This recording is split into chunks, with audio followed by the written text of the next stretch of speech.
This video was published by mbkpinternational.com.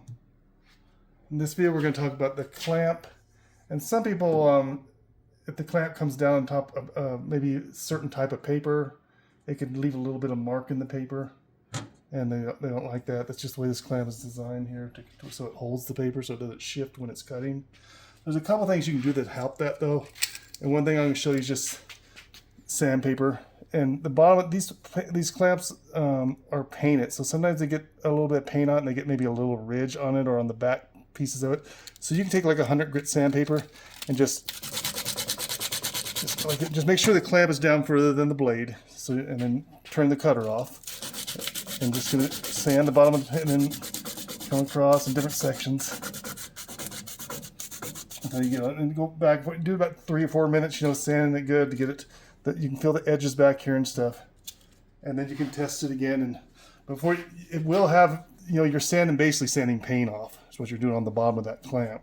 It could have an edge of paint where it's digging into the paper a little bit. Just get a paper towel lightly damp and just kind of go across it and get all the debris off of it to where it's completely clean after you do that.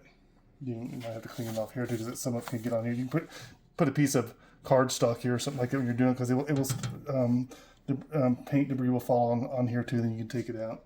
But that's one way you can do it. Another way is with a clamp pad, and it's pretty simple. Let me just show you how to with these buttons here, how to lower just the clamp. And it's just this reset button and this left cut button. You just push and hold it, and it'll just be the clamp going down. And to reverse it, it's the 2 centers. Okay, so basically, we can send you a pad like this.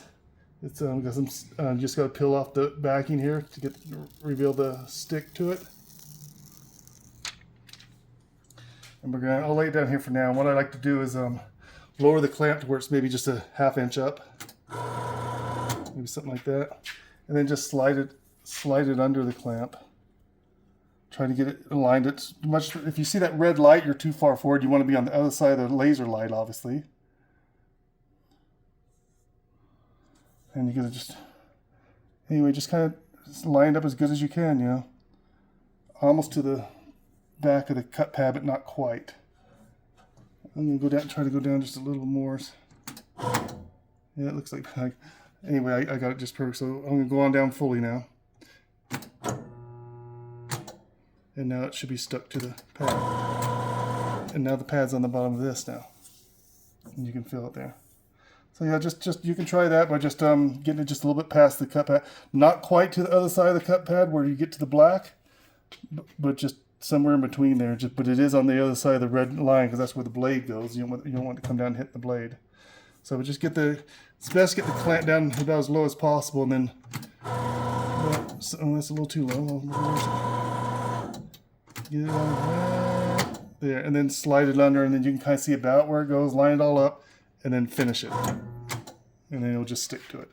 It's pretty simple. So you got your 2 options. You're sanding it, or put a pad on the end. If you sand it first, if you try that first, just make sure you clean it up real good because if it's not cleaned up real good, the pad won't stick.